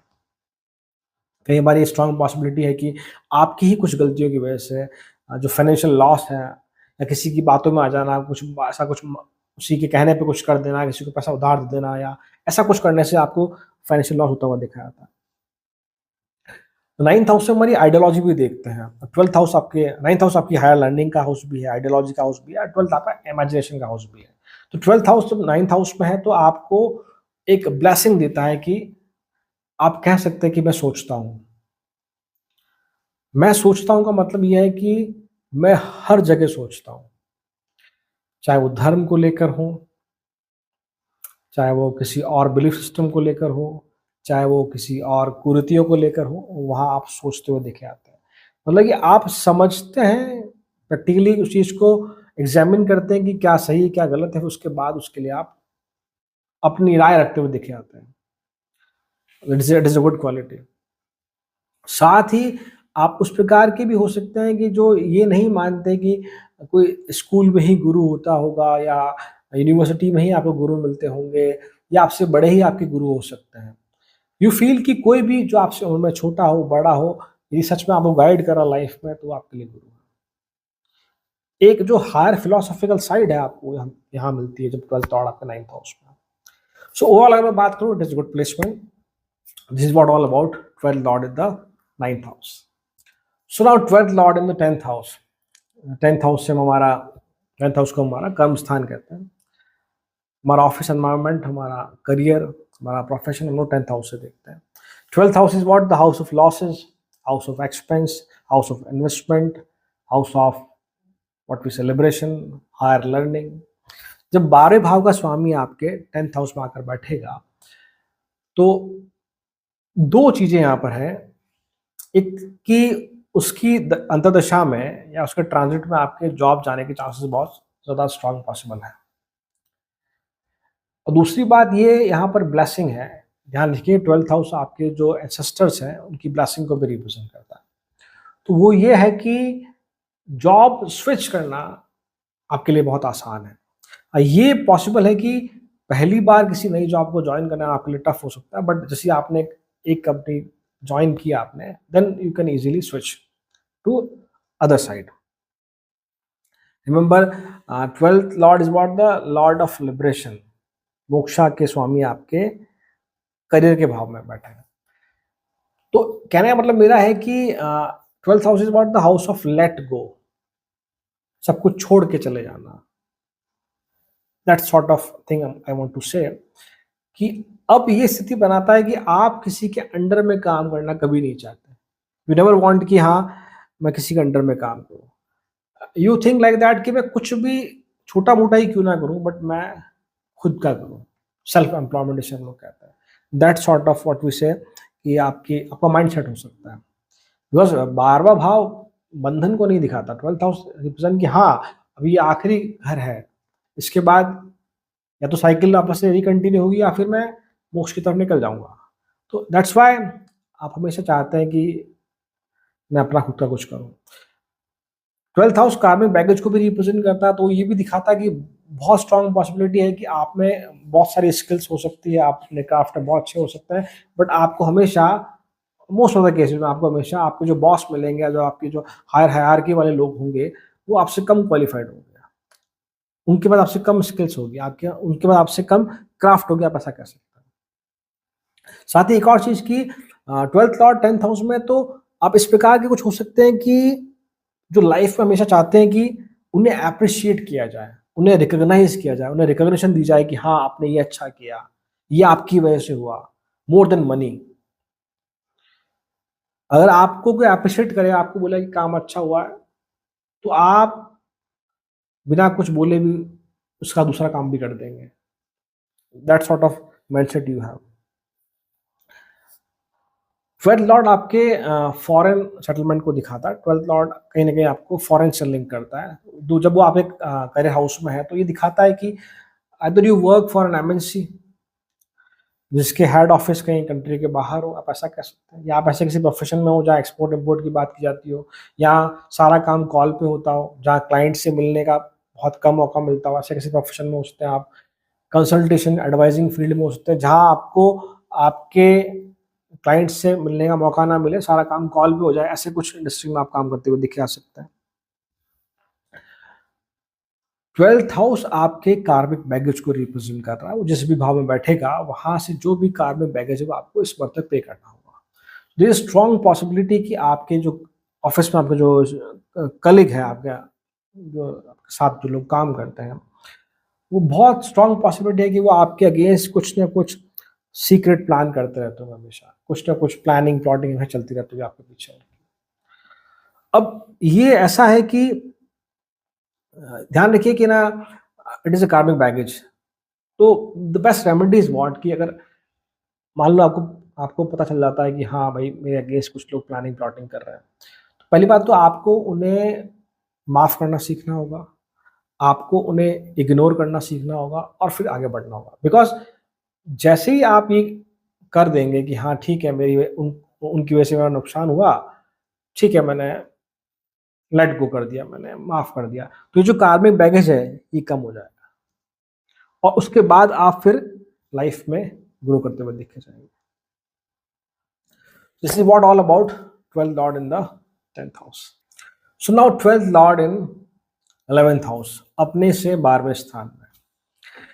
ये थोड़ा सा ऑपोजिट टाइप का प्लेसमेंट है। 12th house is what the house of losses, house of expenses. 11th house is what, house of gain, house of incoming gains, house of desire. तो जहां एक तरफ तो बात खर्चे की हो रही है, एक तरफ बात इनकमिंग गेन्स की हो रही है, यहाँ कॉन्ट्रडिक्शन है।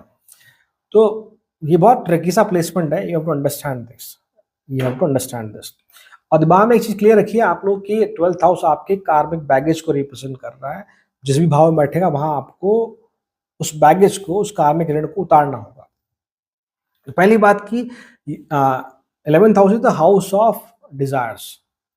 तो ये बताता है कि आपकी जो इच्छाएं हैं वो बहुत सारी इच्छाएं, यू हैव एक्सट्रीम डिजायर्स।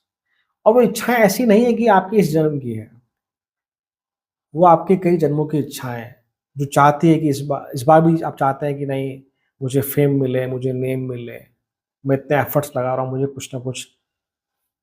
कुछ ना कुछ करके ही जाना है इस दुनिया में। That type of what we say desires are, they are very very deep desires, जो कहीं जन्मों से फुलफिल नहीं हुई। That is what 12th in the 11th house. Because 12th house is the last realm, उसके बाद कुछ नहीं है, एग्जिट हाउस है वो।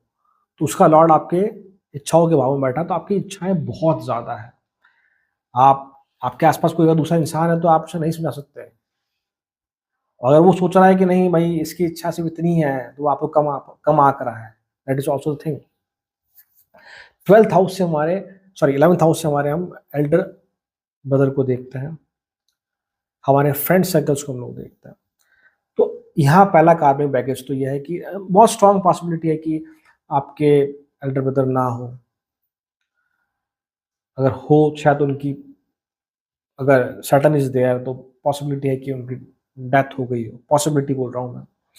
और अगर मान लो एल्डर ब्रदर है भी आपके, तो in this life you have to support him. आपकी एल्डर सिस्टर है तो in this life you have to support him. वो आपको सपोर्ट नहीं करेंगे, वो आपको सपोर्ट नहीं करेंगे। दूसरी बात, 11 भाव उपाच्य स्थान है, तो ये दिखाता है कि उपाच्य स्थान मतलब कि वह हाउस जो टाइम के साथ ग्रो करता है। आपकी एज बढ़ेगी तो हाउस ग्रो करेगा। एट ए मोमेंट आपको कुछ नहीं मिलेगा, you have to put lot of efforts. दो बातें, एक तो आपकी इच्छाएं बहुत सारी पहले से, और एक ही उपाच्य स्थान है, तो आपको आपकी डिजायर को फुलफिल करने के लिए, अपनी इच्छाओं को पूरी करने के लिए आपको बहुत ज्यादा एफर्ट्स लगाने पड़ेंगे। कार्मिक बैगेज है, लॉर्ड ऑफ लॉसेस जो है आपके, वो हाउस ऑफ गेन में आकर बैठे हैं, आपके सोशल सर्कल में आकर बैठे हैं। तो देखो, सोशल सर्कल का मतलब हमारे क्लोज फ्रेंड्स या हमारे कोलिग्स। पहली बात तो दिमाग में अच्छी क्लियर कर लो आप कि जो चार्ट्स मैंने आज तक देखे हैं या जो मेरा एक्सपीरियंस रहा है, आपके फ्रेंड्स या आपके कोलिग्स आपकी कभी हेल्प नहीं करेंगे, कभी आपकी हेल्प नहीं करेंगे। अगर आप ये उम्मीद लगा के बैठे हैं उनसे कि कभी आपकी वो हेल्प कर देंगे,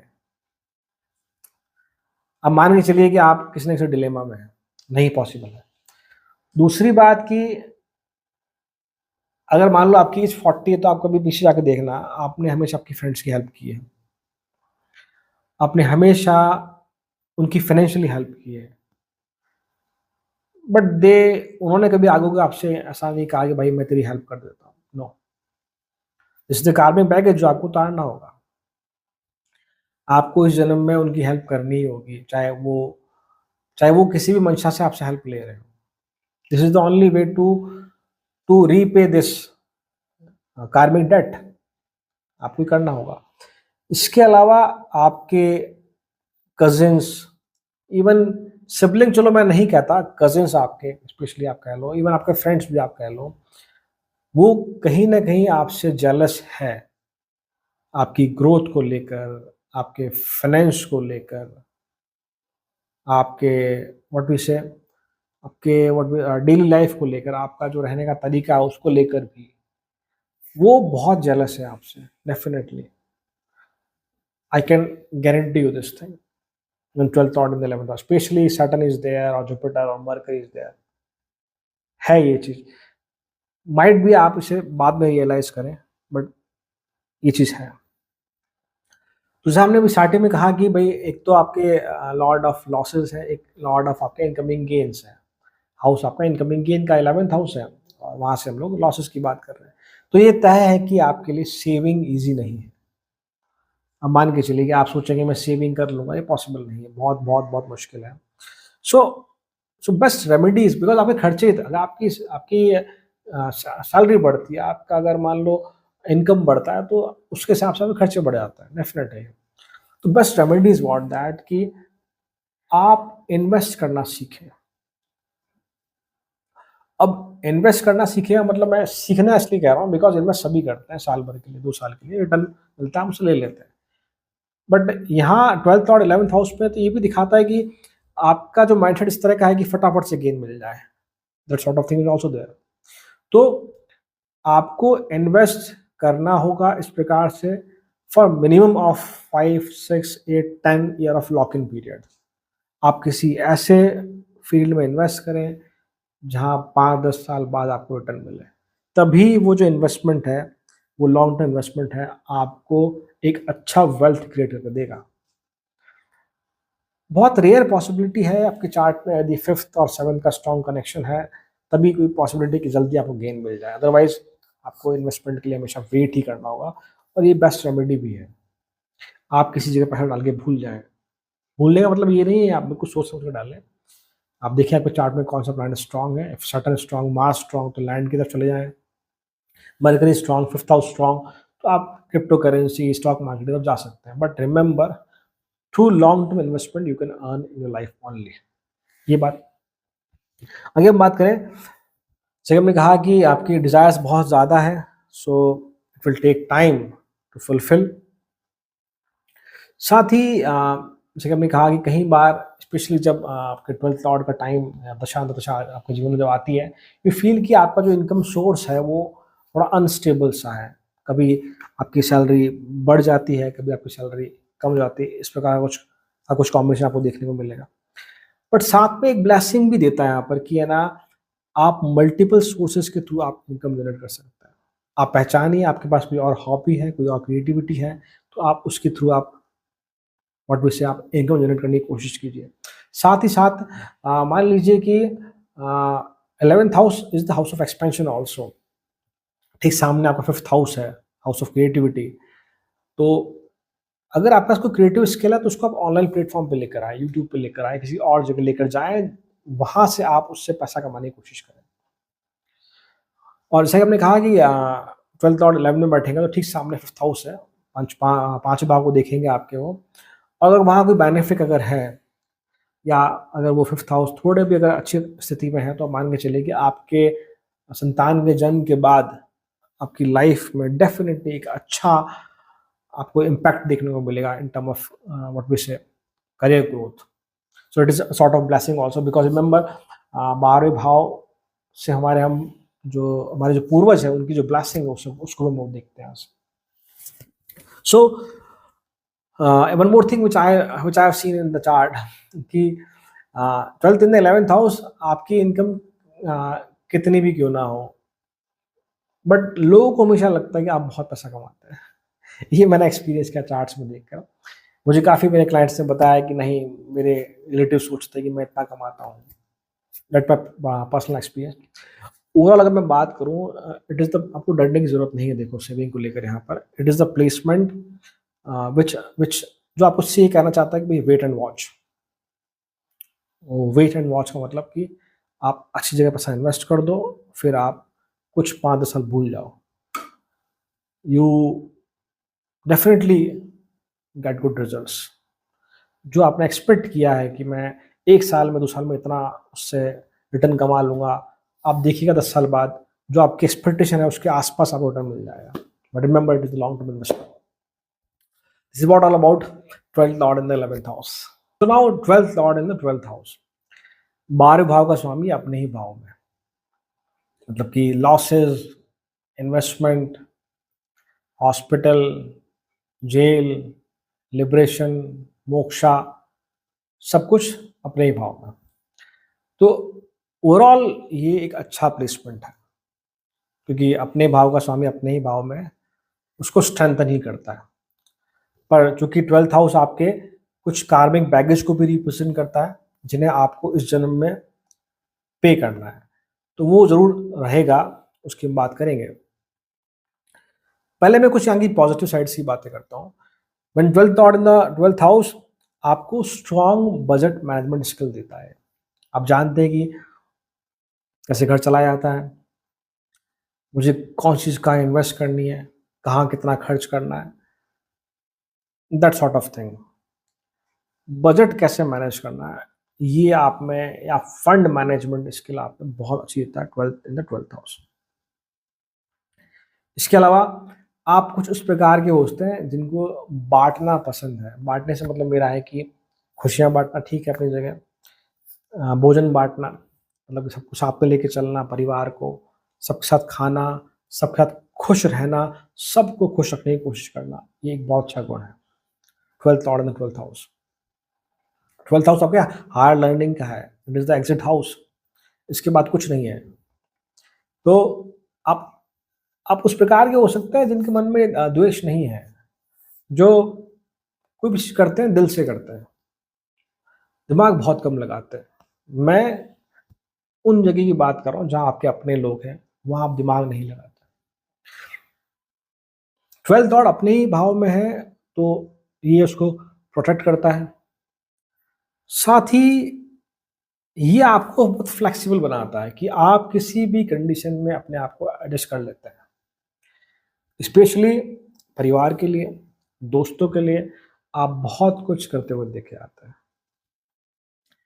थोड़ा नेगेटिव साइड में बात करूँ अगर मैं, तो ये है कि आप अपने प्लेज़र को लेकर, फैमिली प्लेज़र को लेकर, अपनी सुख-सुविधाओं को लेकर बहुत ज़्यादा खर्च करते हुए देखे जाते हैं। मैं ये नहीं कह रहा खर्च करते हुए दिखाते हैं, आप बहुत ज़्यादा खर्च करते हुए देखे जाते हैं। जैसे कि मैंने पहले कहा कि आपको ये बाँटना सिखाता है, तो आप परिवार के लिए नहीं सोचते फिर आप।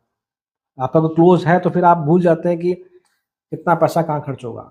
आप बस दिल से, पूरी श्रद्धा से सब कुछ करते हुए देखें आप। अब चूँकि अपने ही भाव में है तो यहाँ ये सिक्योरिटी प्रदान करेगा और प्रोटेक्शन भी देगा। तो फिर वहाँ एक नेगेटिव पॉइंट ये बन के आता है कि फिर 12th Lord is the 12th house is the house of imagination. तो ये आपकी इमेजिनेशन को ब्लॉक कर देता है। मेरी बात सुनना, क्या क्या कह रहा हूँ मैं। ब्लॉक से मतलब ऐसा कि कई बार आप ये नहीं समझ पाते कि अगर मैं कोई डिसीजन अगर आज ये ले रहा हूँ, चाहे फाइनेंशियली हो या किसी और डायरेक्शन में हो, बहुत दूर जाकर 10 साल बाद, 12 साल बाद, 15 साल बाद उसका रिजल्ट क्या आएगा। शायद वहाँ आप बहुत अच्छा सोच नहीं पाते हैं, वहाँ थोड़ा आपको डिसीजन मेकिंग इश्यू हो सकता है, specially if mercury is not good in the chart. तो फिर आप आज में बिलीव करते हैं, ठीक है, वो अपनी जगह अच्छा भी है कि हम आज में बिलीव कर रहे हैं, हम कल की चिंता नहीं कर रहे हैं, ठीक है अपनी जगह। बट कहीं जगह हमें लाइफ में कोई डिसीजन लेना हो, बड़ा फाइनेंशियल, मान लो मैं कुछ बड़ा इन्वेस्ट करने जा रहा हूँ, तो फिर मुझे सोचना होगा कि नहीं 10 साल बाद क्या होगा, 15 साल बाद क्या होगा, इस मेरे डिसीजन से मेरी आने वाली जनरेशन, मेरे फैमिली मेम्बर्स पे क्या इफेक्ट पड़ेगा, उसको हमें देखना होगा। क्योंकि अपने ही भाव में है तो जो आपके विचार हैं वो उनको ये तटस्थ बना देता है। अब दोनों तरफ की बातें हैं इसमें, देखो अच्छी बात भी बुरी बात भी। अच्छी बात यह है कि आपको इजीली कोई मैनिपुलेट नहीं कर पाता, या इजीली आपको इस तरह से कि भाई इन्फ्लुएंस करना अपनी बातों से, वो आसान नहीं है। नेगेटिव साइड ये है कि आप फिर अपनी सोच को लेकर रेडिकलाइज भी हो जाते हैं कई बार की।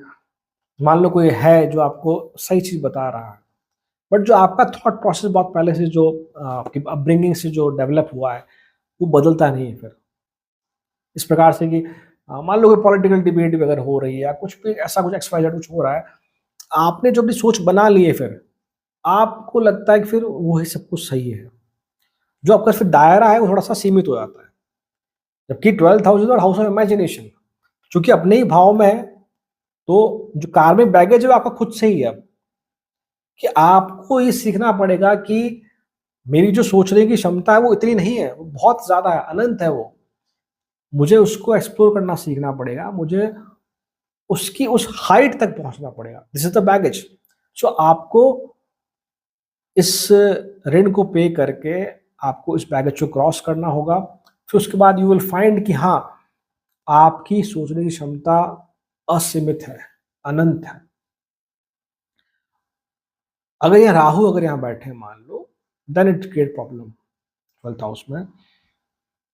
फिर जो चीज आप नहीं भी सोचना चाहते हैं, नहीं भी करना चाहते हैं, वो आप फिर कर देते हैं। बिकॉज राहु फिर then Rahu control your emotions also, Rahu control your mind also, Rahu control your imagination also, then it create problem also. But अगर ठीक है सिर्फ 12th लॉर्ड ही है वहां पे, तो कोई खास डरने वाली बात नहीं है। एक और बात आगे कि उन्होंने कहा कि 12th हाउस आपका फ्री विल का हाउस है, सब कुछ खुला है वहां पर, कोई वहां पर बंधन नहीं है। तो फिर आप उस तरह के हैं कि आपके लिए रूटीन बनाना आसान नहीं है। मतलब कि आप रूटीन में बिलीव नहीं करते, कहने का मतलब कि कुछ होते हैं कि भाई हमें इस टाइम पे सोना है, इस टाइम पे उठना है, इस टाइम पे ये करना है, वो आपका रूटीन नहीं है। फिर आपका अपना खुद का रूटीन है, आप ऐसा कह सकते हैं। और साथ ही आपको एक क्वालिटी देता है 12th Lord and 12th house की, आप बहुत अच्छे से जानते हैं कि है ना, मुझे किसी काम को करने में कितना समय लगेगा, और आप ये भी जानते हैं कि मैं इस काम को कितने तरह से कर सकता हूँ। कम समय में करना तो कैसे करना है, ज़्यादा समय में करना तो कैसे करना है। तो काम में जो वेरिएशंस है, because 12th house is what, ये आपके ईक्यू को, इमोशनल क्वेश्चन को स्ट्रॉन्ग करता है। और अगर 12th लॉर्ड आपके केतु के नक्षत्र में ही है, मघा, मूला या अश्विनी में, स्पेशली मघा मूला में अगर आपका 12th लॉर्ड का नक्षत्र है, तो मान के चलिए कि आपका एसक्यू, आपका स्पिरिचुअल क्वेश्चन बहुत एक्सट्रीम हाई होगा। सो ये सब ब्लेसिंग है 12th lord of the 12th house. So अगर फाइनेंशियल साइड को लेकर it create problem in your chart, तो आपको कुछ चीज़ें सीखनी होगी, उनका आप एज अ रेमेडी भी ले सकते हैं कि आपको एक रूटीन बनाना होगा लाइफ में कि हाँ, मुझे ये काम इस टाइम पे करना है, इस टाइम पे ये नहीं करना है, ताकि वो आपकी पर्सनल और करियर ग्रोथ दोनों को हेल्प करे। और अगर आप अपने आप को आध्यात्म की तरफ लेके जाते हैं, it is the best placement. So this is what all about 12th lord in 12th house. तो ये मेरा छोटा-सा एनालिसिस था, जहाँ हमने बात करी 12th लॉर्ड के अलग-अलग भावों में। अगर आपको ये वीडियो ज़रा भी मीनिंगफुल लगा हो, वैल्यूएबल लगा हो, then kindly share this video to your friends. और आप मुझे चाहें तो सुपर थैंक्स भी कर सकते हैं। और टिल देन हम मिलते हैं नेक्स्ट वीडियो में, तब तक के लिए थैंक यू सो मच। ओम नमः शिवाय।